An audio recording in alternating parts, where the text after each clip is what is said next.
So being in charge of the ammo, you would have to guard the ammo at what was called an AHA, or an ammo holding area. So when the Bradleys would have gunnery and qualifications to have to do, then we were responsible for issuing them the ammo.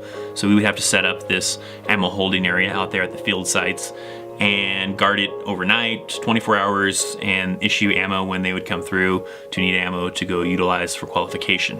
What's up? So I'm out here at our AHA, which stands for ammo holding area, that we have made out here at the field site, and it's pretty much every third day I'm going to be stuck out here for 24 hours, and I'll get the next day off.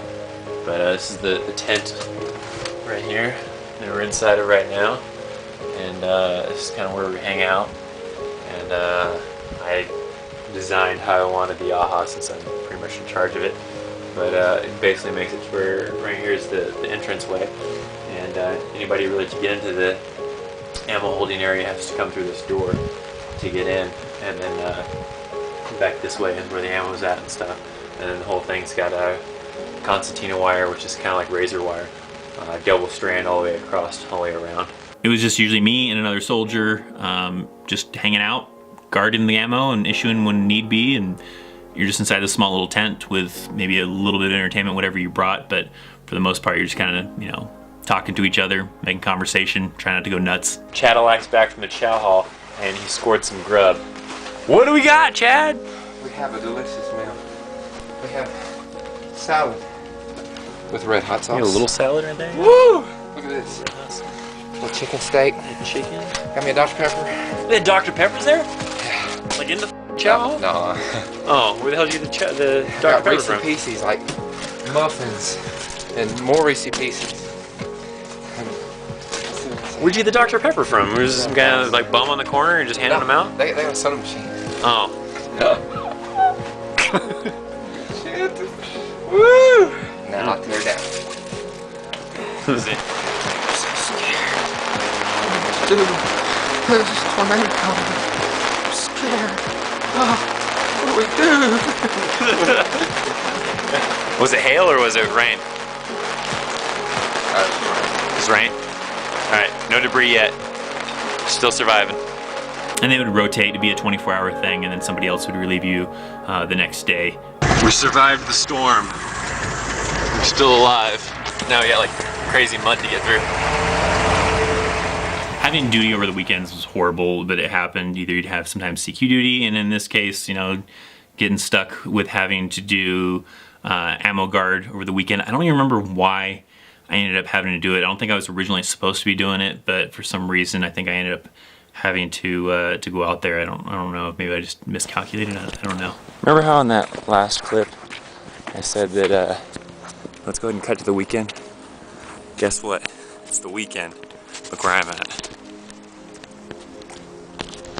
Yeah. Got another day of guard shift today.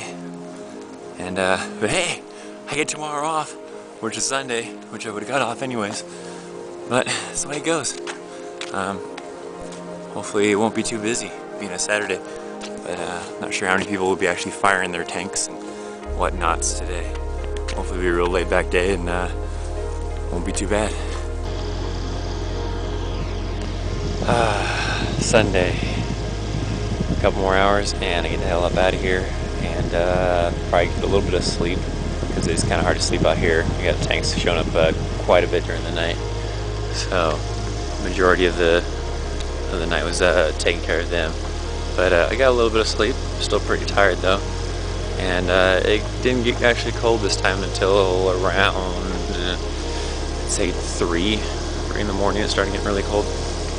So I'm gonna lay out the ammo for Monday's stuff since they're not firing today.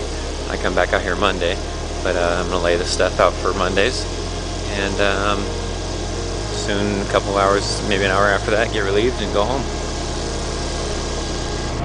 So I'm making some 5-round belts here.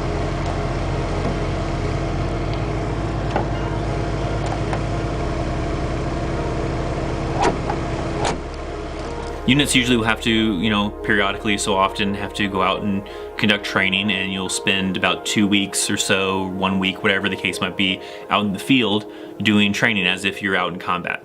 Alright, I think I managed to find a lot of my stuff. This big disaster that I got going on here. All my gear just kind of sprawled out. I gotta get it together and compare to list. A lot of stuff's gotta get washed first though. So it means you have to pack up a bunch of equipment into your duffel bag and rucksack and everything to take out with you to the field so that you can, you know, live out there for a week or 2 weeks or however long you're gonna be out there. A lot of times it would mean getting up super early in the morning, having to be in at like 5 o'clock in the morning, even though you probably wouldn't leave until 7, 8, 9, who knows. It is so early in the morning. It's 1:42 in the morning.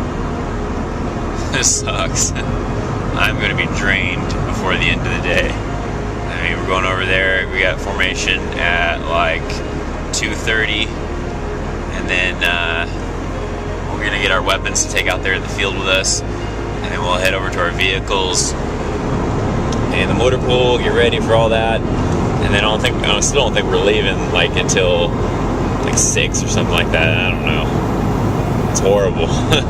It's probably, I don't know if you non-military people have ever heard the expression before, but hurry up and wait is a very common expression in the military, especially at least in the Army, I know. So it's definitely, I got a feeling what we're gonna be doing today. Several of the episodes contain me and another soldier, Chad, and he was kind of like one of the couple. They had a couple of soldiers. They were really good soldiers, so you know I like to usually work with those soldiers. They were really easy to work with, and they would, you know, get tasks done. So a lot of the episodes contained, you know, Chad in some of the episodes, and me and Chad were the lead vehicle to take us out to one of the ranges to do what was called a log pack, which usually requires us to drop off food and water and fuel and ammo and all that kind of stuff. So off me and Chad went, front of the convoy, out to go drop off some supplies. Alrighty, it's the end of week 1. Me and Cadillac over here on mission, and guess where we're at? The front of the convoy. Cadillac is gonna spill all the food back there. We're not careful. But we're at the front of the convoy because we are the lead vehicle, and I am the convoy commander for this march, this unit, whatever you want to call it. The truck's behind me, going out to a range, get some guys some food, feed some guys, drop off some targets, give them some fuel, all that kind of fun stuff, and hopefully get back at a decent hour. And the chow hall's gonna save us some food. They have spaghetti tonight, aren't they? Yes, they are. Spaghetti. I think I missed you. I don't know. You might have been out of that shot. I don't know. I couldn't really see. But so yeah, so we're heading out there. It's a nice long drive. We're in El Paso County, so if you're in Colorado, you probably know where El Paso County is. And then we have to go all the way to Pueblo County to this range. This range is way the hell out there. So here we go. We're off. Army breakfast is okay, I guess, when you're, you know, out in the field and you're kind of away from food. It tastes fairly decent. Probably like now, if I was to have it, it'd probably be just horrible. The eggs are always kind of like rubbery, and the bacon is kind of like, I don't know, rubbery. I don't know, everything's like rubbery. It's just the way they make it, and it's kind of food that's meant to last a long time. But it beats the heck out of an MRE. It's not too early in the morning. It's only like 7, so that's not too bad. Most of the other mornings have been like 3 or 4 in the morning. So I'm gonna give me some breakfast. Is this for the video? Is this for the video? Hold on, am I on cue? Today's breakfast on the field, we're having steak, bacon, hash browns, and leftover eggs. Leftover eggs? Yeah. They were the leftover ones from yesterday or something?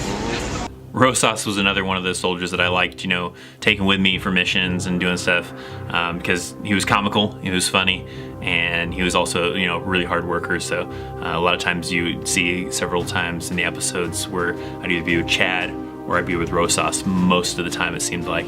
Soldiers find ways to keep morale up, either by just being goofy or goofing off in some way or another. A lot of mud puddles out there today, folks. So really thirsty? Yeah. Just keep your mouth open for a second. water? Hold on, I'll get you some. Sweet. I'm a little warm too. Good. This is slick as a right here, I guarantee you. Ah, me. Big ball. That was worse, I think. Oh, that one like launched it straight up in the air. That one had a lot of mud in it. Look at this freaking growing protection. It's like you just had explosive diarrhea. Had a lot of mud in it. Mud in your tip. I think that might have been the best one yet. So, again, thanks for watching this episode. Please subscribe, and check you guys later.